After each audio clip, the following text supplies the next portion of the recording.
Rainwater poured from a slate-gray sky in torrents that seemed to defy gravity, turning the northwest corner of Mexico State into a vast inland delta long before residents could finish pulling shutters closed. The first pulses of water arrived as a distant roar sweeping down the Sierra de Guadalupe, a sound that hikers know well after summer storms. Except this time, it wasn't confined to rocky gullies. Muddy water burst from culverts, jumped over curbs, and gushed straight onto Jose Lopez Portillo Highway, one of the valley's most critical lifelines. Within minutes, the four-lane ribbon linking Chiconautla with Tultitlán, Coacalco, and Ecatepec was indistinguishable from the brown floodplain that centuries ago covered this region before asphalt took its place.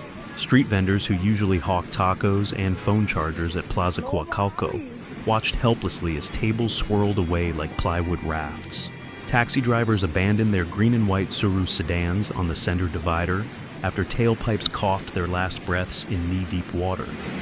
Farther south, a lone traffic officer, soaked to the bone, braced himself between two stalled buses and used a fluorescent baton to shepherd dozens of pedestrians onto the raised median, now the only dry land in sight. He shouted above the hiss of rain, "No cruchen, el agua trae corriente."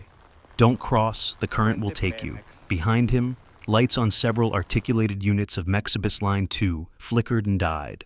Mechanics would later discover that diesel pumps were filled with gritty, chocolate-colored water, rendering thousands of evening commuters stranded at stations where the electronic message boards simply read, "Servicio suspendido hasta nuevo aviso." Social media lit up with images of passengers standing shoulder to shoulder beneath steel awnings, their shoes submerged, their phones pinging storm alerts faster than batteries could drain. In Tultitlán, the situation was no better. Villa del Carbon Avenue, normally a busy corridor of hardware shops and tortillerias, disappeared beneath 70 centimeters of swirling runoff. Some residents tried to steer compact cars through the tide. Most didn't make it far. Rescue crews formed a human chain, inching toward a gray hatchback whose driver clung to the roof with one arm and cradled a small terrier in the other. When firefighters reached them, the current was strong enough to tug at boots and send plastic crates tumbling past like bleached tumbleweeds. Civil Protection Director Adriana Guzman set up a mobile command post on higher ground near the municipal palace.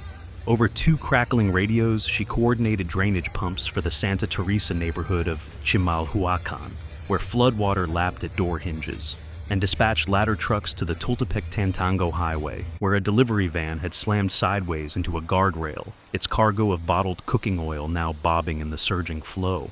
Every 15 minutes she updated state headquarters in Toluca. Nivel a la alza, canal de alivio saturado. Necesitamos más motobombas. Water rising, relief channel saturated, we need more high-capacity pumps. As the valley grappled with chaos, meteorologists from the Servicio Meteorológico Nacional monitored a broader threat on satellite loops. The ragged but still moisture-laden ghost of tropical cyclone Alvin crawling north off Baja California Sur. Though downgraded to a remnant low, Alvin's sprawling cloud shield arced across the Pacific like an ink stain, siphoning warm vapor into the jet stream and ejecting it inland over western Mexico. Forecasters knew the equation well. Mountainous terrain plus tropical moisture equals rainfall rates no drainage network can handle. Along Baja's tourist corridor, that vapor was already translating into wind-driven sheets of rain. In Cabo San Lucas, marina workers tightened mooring lines on empty sport fishing yachts, now jostling like toys. The harbor master's office barred small craft departures, and by late afternoon, 43 municipal shelters were on standby, their fluorescent lights humming over rows of cots and stacks of bottled water. Yellow flags snapped on Medano Beach as lifeguards pleaded with carefree visitors still posing for sunset selfies. Una foto no vale tu vida. One more wave of squalls, they warned, could whip 3-meter breakers onto the sand without notice.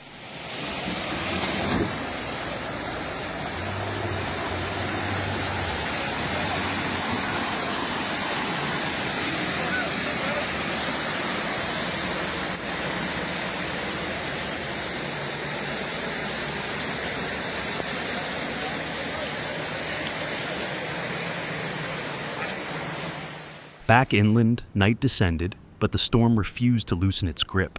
Electricity faltered along Central Avenue in Ecatepec. Entire blocks glowed only by the pale beams of headlights reflecting off floodwater.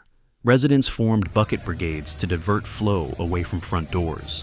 Some shoveled sand across thresholds. Others placed tall plastic crates as makeshift stepping stones, so relatives with diabetes or asthma could reach waiting ambulances without soaking medication.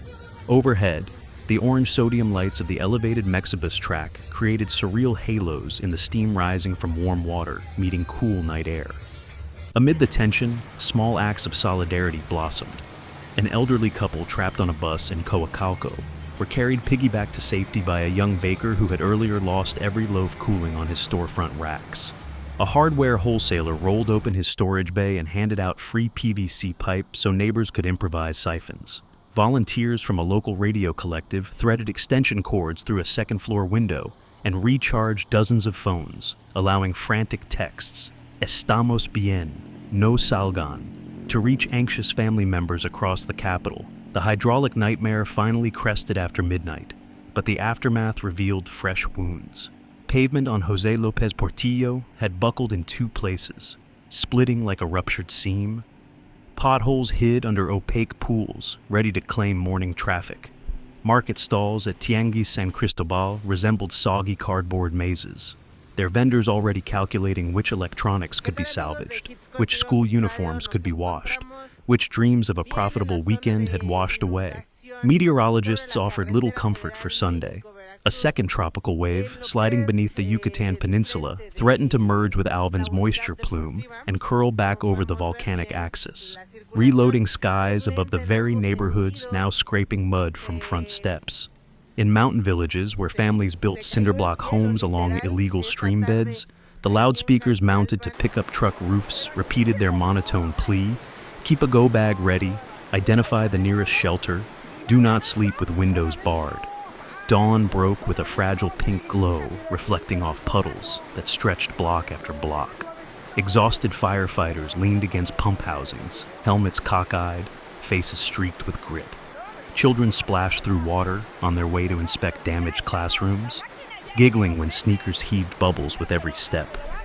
Above them, the ragged edges of Alvin's cloud deck loomed, a reminder that in Mexico's long, rainy season, the sky's next move is never certain. Yet, resilience lingered in the humid air. Municipal workers cleared storm drains by hand, dredging out tangled clumps of trash so tunnels could breathe again.